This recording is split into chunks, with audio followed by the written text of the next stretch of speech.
Hattie Gee, A Short History of Her Ancestors.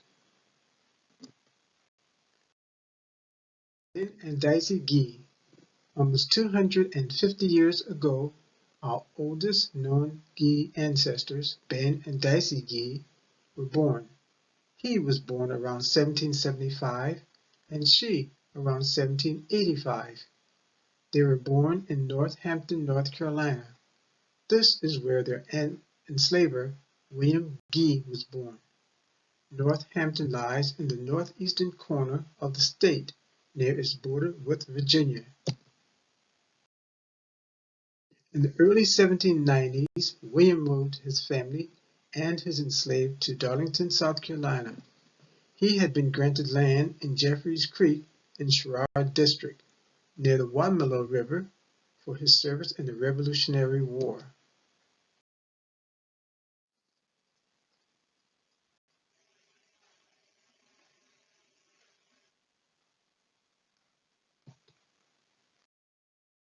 Indigo and cotton. In the late 1700s and early 1800s, the area had small farms, grew indigo, and added cotton after the invention of the cotton gin in 1794. Cotton and indigo plantations had dozens of enslaved people. The enslaved normally worked the fields from sun-up to sundown. One of every two enslaved died in the fields due to malaria, snake bites, alligators, dye poisoning, or other causes. Hattie's grandmother and her siblings are born. Around 1805, Harriet was born to Ben and Dicey. In 1809, daughter Millie was born. In 1820, Isaac was born, and about 1822, Tilla was born. It is possible and likely that Ben and Dicey had other children, but no records of such births have been found. During slavery, about half of the children died before reaching a year old. The earliest document listing Ben and Dicey's name is the 1813 will of William. In his will, he leaves Ben, Dicey, along with their daughter Harriet, to his wife Susanna. In the will, it says the enslaved were lent to his wife. This means that she would be considered the enslaver until the child became an adult. Ben, Dicey, and the other enslaved people would care for the animals on the farm. The days would begin at sunrise and end at sunset.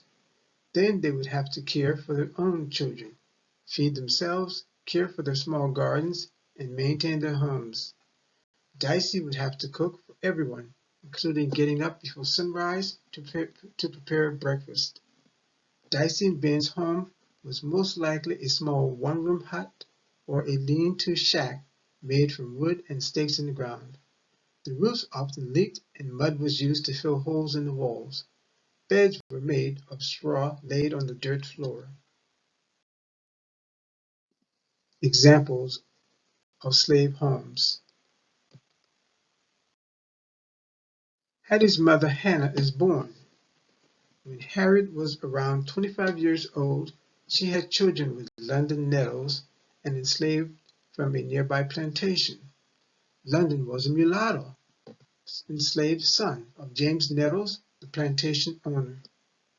The firstborn was named Harold, who was born in 1832. The next child, Tilla, was born in 1837.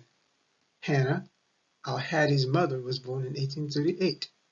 Their last born was Scott in 1842.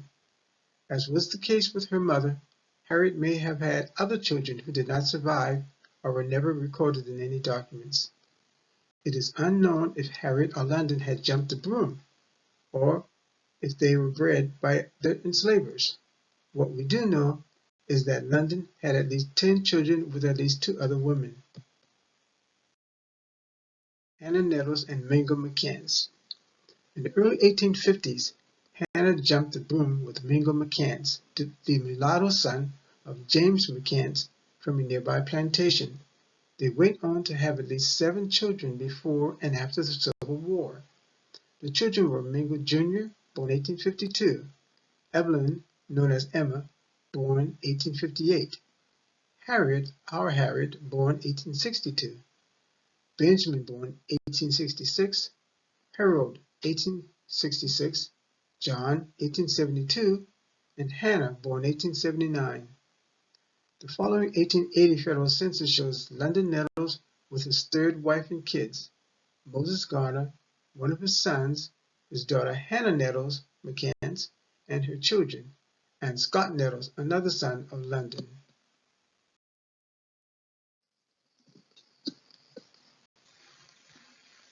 1880 federal census.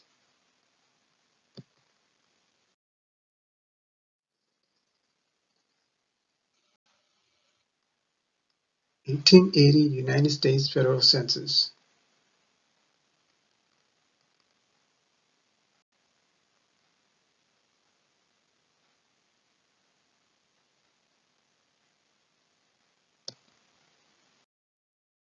Hannah Nettles and Mingo McCants. Hannah passed away between 1900 and 1910. Her son Mingo Jr. had 5 children, while Hattie Gee had 13. Her children Harold, John, and Hannah never married and did not have any children. We have no records about Evelyn and Benjamin indicating what happened to them after 1880. The end of the line. While Hannah was beginning her life with Mingo, Ben and Dicey were experiencing a major change in theirs. Their enslaver, Susanna, whom they had been with since 1790, passed away in 1842. Because they were enslaved, Ben and Dicey became the property of her son, Thomas Gee.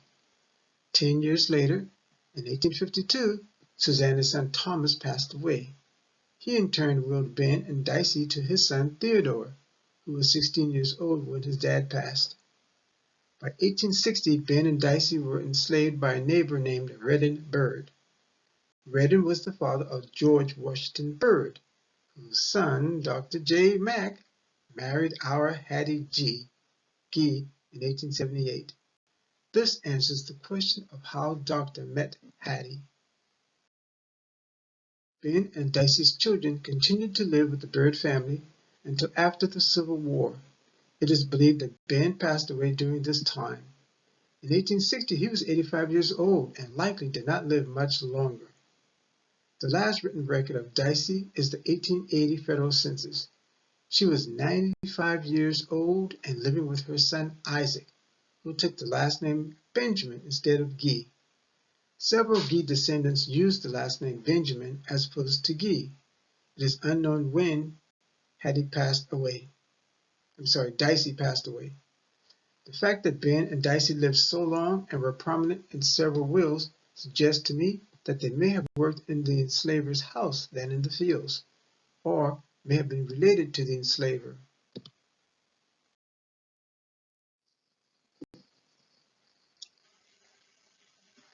1880 federal census showing Dicey Benjamin, age 95. Hattie lived out the remainder of her life raising her family and married to Dr. James Mack in St. Stephen, South Carolina. Family lore has it that she spent her final years so ill that her oldest daughter Evelyn had to take over the household duties of the family. She was buried in the Mack Zion Cemetery with her husband and most of her children and grandchildren. Hattie's siblings Harold, John, and Hannah lived most of their lives in Florence, South Carolina. By 1900, Harold had moved to Charleston, where he remained single. Sometime between 1920 and 1930, John, Harold, and Hannah each moved to St. Stephen's with DJ, where they each, along with DJ, passed away between 1929 and 1933. They were all buried in the Mack Zion Cemetery near Hattie, some without headstones.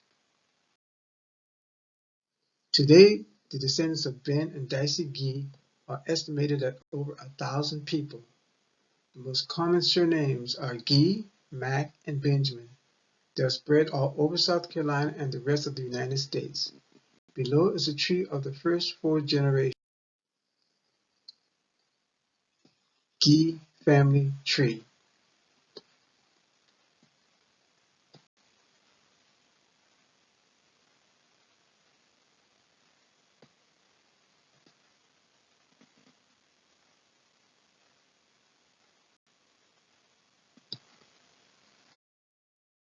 Appendix: DNA.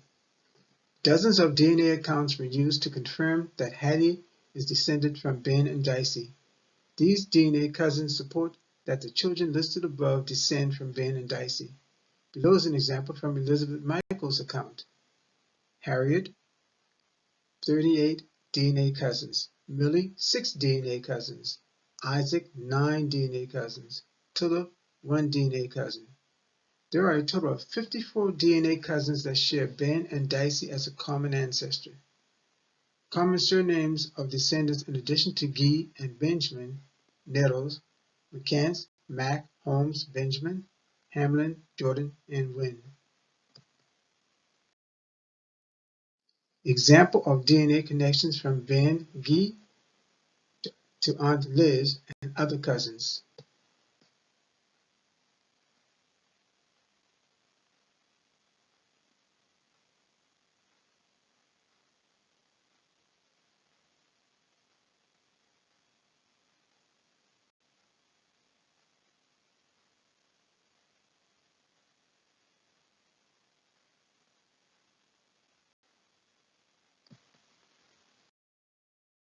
Appendix of supporting documents.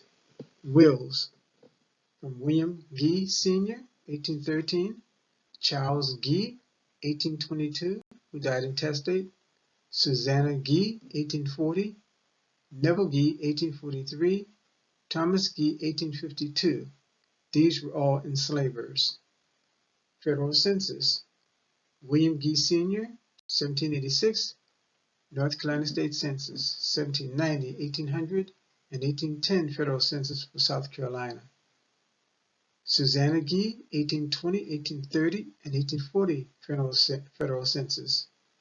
Neville Gee, 1840 Federal Census for South Carolina. Thomas Gee, 1830, 1840, 1850 Federal Census. And Dicey Gee, 1880 Federal Census. All of these documents were used to track and trace and confirm the connection between today's Hattie Gee and her descendants, ancestors rather, Ben and Dicey Gee.